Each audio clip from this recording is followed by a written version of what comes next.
दिल्ली के रहने वाले साबिर ब्रेला और उनकी पत्नी हर्षित ब्रेला 2024 में शादी करते हैं। शादी करने के बाद उनकी शादी एक बड़े परिवार से, जो कि लंदन में रहते हैं, करते हैं। जबकि उनकी बेटी की हत्या 10 नवंबर 2024 को लंदन में कर दी जाती।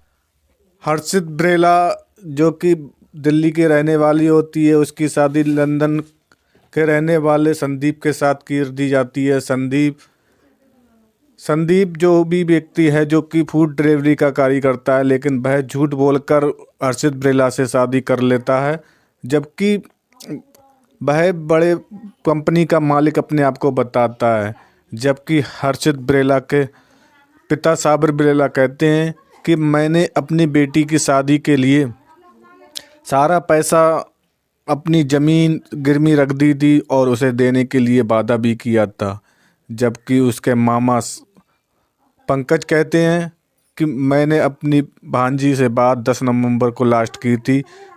उनकी बहन सोनिया डवास का कहना है कि मेरी बहन ने पैसा दे देगी, लेकिन वह बार बार डिमांड करते थे कि अपने माता पिता से पैसा ला कर दो, जिसके लिए वह दबाव बनाया करते थे, जिससे हर्षित ब्रेला नाराज़ होकर अलग रहने लगी थी। लेकिन सोनिया डवास ने अपनी बहन और जीजा से बात कर कहा था कि तुम लोग साथ रहने लगो, और वह राजी हो गए। और वह पंकज, जो कि बहनोई था, वह लंदन में एक मकान लेना चाहता था, जिससे कि वह अपने आराम से रह सकें। लेकिन हर्षित ब्रेला एक पढ़ी लिखी लेडीज थी और दिल्ली में अच्छा खासा उनका परिवार था। उनकी सुनियोजित योजना से तहत उनकी हत्या कर दी जाती है।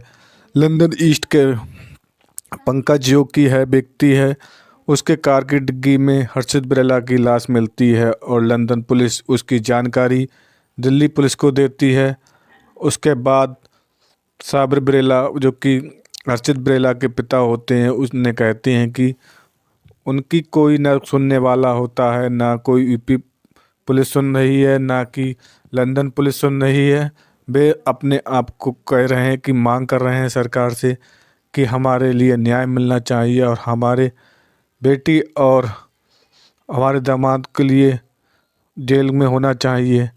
बेटी की लाश के लिए वह सरकार से गुजारिश कर रहे हैं, लेकिन अब तक काफ़ी दिन होने के बाद भी उन्हें पता नहीं चल रहा है कि उनकी बेटी की लाश कहाँ है। और वह सरकार से गुजारिश कर रहे हैं, लंदन से में अपनी ख्वाहिश बार बार मैसेज कर रहे हैं, लेकिन कोई सुनने वाला नहीं होता है। नियोजित योजना से कि उसकी हत्या कर दी जाती है। हत्या करने के पीछे केवल एक ही कारण बताया जाता है कि दहेज लोभियों के लिए केवल पैसा ज़रूरी है। उसके बाद 11 नवंबर को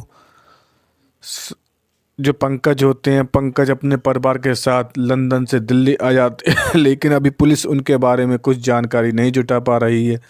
जबकि हर्षित ब्रेला के मामा का दावा है कि लंदन पुलिस को अभी पता नहीं है कि पंकज कहाँ है, लेकिन हमें पता है। हमारा कोई कोऑपरेट नहीं कर रहा है, ना हमारा कोई हमें सहयोग कर रहा है। इसके लिए बहुत परेशान होने लगे, पूरा परिवार परेशान है। अपनी पूरी संपत्ति दांव पर लगाने के बाद एक बेटी की हत्या हो जाती है, जिसके कारण पूरा परिवार दुखी है और सभी लोग सरकार और लंदन वाले सभी लोगों को कोसते हैं, जिससे कि बहुत से लोग अपने आप पर विश्वास नहीं करते हैं कि सरकार हमारे लिए है कि हम सरकार के लिए हैं।